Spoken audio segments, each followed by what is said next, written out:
Hi there, how you doing? We're going to be taking a look here at Chapter 8, some of the domestic and some of the foreign policies of the presidencies of this guy right here, him. It's Warren G. Hardin right there, and we're going to be taking a look at some of the other presidencies, this time called Calvin Coolidge, and we're going to be taking a look at some of the other folks there as well. A guy named Andrew Mellon, who was important in the 1920s, as well as a guy named Herbert Hoover. And so we'll take a look here today at some of the domestic and foreign policies of the early 1920s underneath this fella Hardin and Coolidge. I'm particularly looking at some of the economics of their domestic policies. And the essential question that we're looking at in this section is, and really this chapter, is how has the culture identity of the United States changed over time? And so, of course, we've talked about things like laissez-faire economics, the Gilded Age. We've talked about progressivism, the age of imperialism, the emergence of World War I.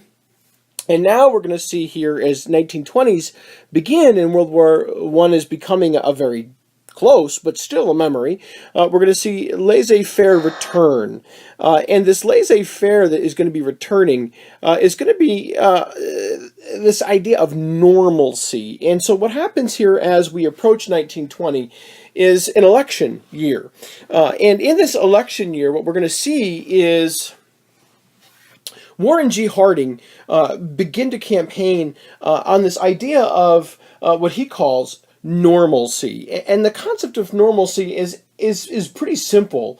It's this idea that progressivism hasn't done very well for us, right? I mean, it's going to essentially say that progressivism, while it certainly did make some changes to America that certainly did, kind of benefit some people, that on the whole, it doesn't really benefit us all that much. And so what we're going to see here is Americans, progressives, running a Democrat called Cox, and Cox is not going to do very well. In fact, he has a running mate, a guy named Franklin Delano Roosevelt, who used to be Secretary of the Navy.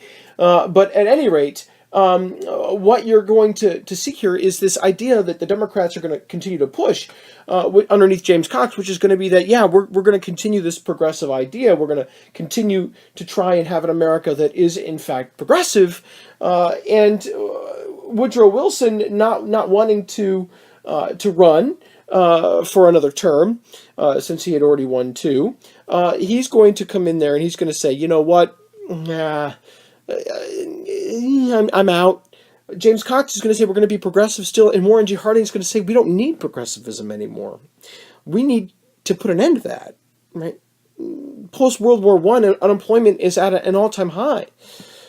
Post World War I, America is really, really, really struggling, and so what we're going to see here at the beginning of chapter 8 is that we need to put an end to that. We need to put an end to that kind of war fervor, an end to that anger that we see coming out of World War I. We need to put an end to the high unemployment, to the crazy wage fluctuations, the crazy inflation. We got to put a stop to it. We got to go back to the way things used to be. We got to get government out of America, out of the economy, let people live their lives.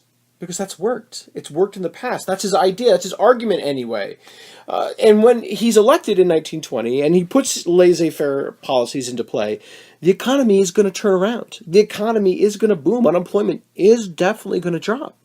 Harding is by no means, though, a guy that you would consider progressive in pushing for those government reforms and a government that works. Remember, progressives said we have to fix those problems of laissez-faire by pushing back on government corruption, by pushing back on economic corruption.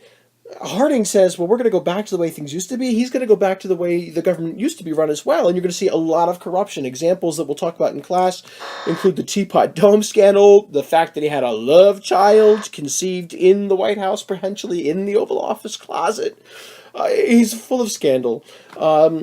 He's not even going to live a full term, Harding. He's actually going to die of a heart attack while he's in office.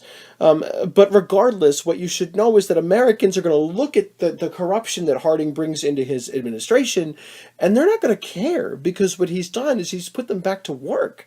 He has given them a sense of stability. And perhaps his point is right, that America didn't need that progressive idea anymore because we've fixed what was broken. So let's just live and let live.